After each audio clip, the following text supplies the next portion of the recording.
You moved down to 125. Are you thinking about moving ever again back down to 125? No way. No? I mean, you know, I had a great weight cut. I hired Dr. Capo, Italian doctor.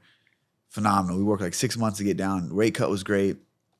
I think it was where I was at in my life. Yeah. You know, I was going through a divorce. I was selling the house the week of my fight. Like, I just wasn't engaged, you know, not to make excuses. The guy fighting was tough, but when the UFC offers you, hey, fight this fight, you're fighting for a title next. Like, obviously, that's more money comes with a title, more things, opportunities, which I had the title fight after I knocked out a Sunsal to fight Davison, and I got COVID, and I had whatever they call it, the long haul. I was testing positive for COVID for like 6 months. So then Davison and Moreno fought and went to a draw. So I'm like, dude, I'm not going to wait a whole nother camp or however long they're going to do the rematch. Obviously, you can't not have a draw and fight for the title, right? You can't have someone else do it. You have to rematch them. So like, all right, go up and fight Rob Font. So my first fight back was a 5-round fight right after COVID.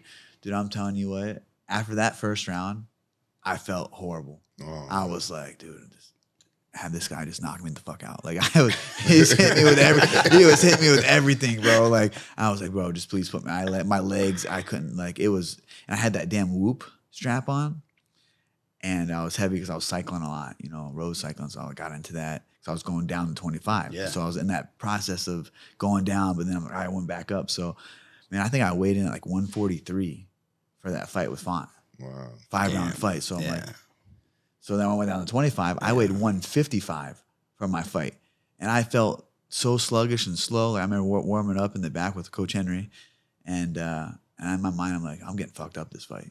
Like, I just had no movement. Like, I felt slow. You thought that in your mind? 100%. I'm like, dude, I'm getting, and where I was at too, I was, you know, going through my divorce and, you know, selling the house. Like, all right, now I'm like, I'm gonna have to move, figure out, you know, what's next. I wasn't even engaged in what I needed to be. Yeah. Walked down to the cage, kind of like, all right, let's get this fight over with and go fucking collect my life and figure out what's the next move, right? You know, especially with the son, I want to make sure he's taken care of. And things are as smooth as this transition can be, you know, with going through that. But don't you find yourself weak and like all the time warming up before your fight, like slow and weak? Oh, dude, yeah. I do that every time. But this one it was different. Because I gained 27 pounds. Jesus.